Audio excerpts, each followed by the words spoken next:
ఆయనతో సహవాసము చేసిన ఎడల నీకు సమాధానము కలుగును, అలాగుననే నీకు మేలు కలుగును. యోబు 22:21.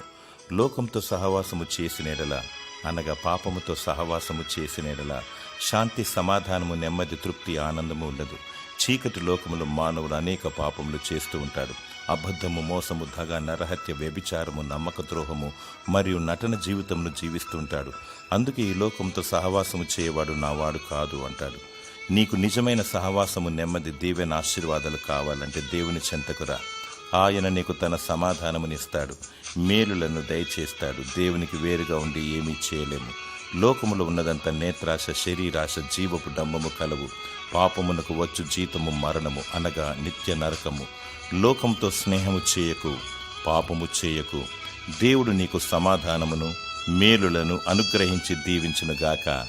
ఆమేన్.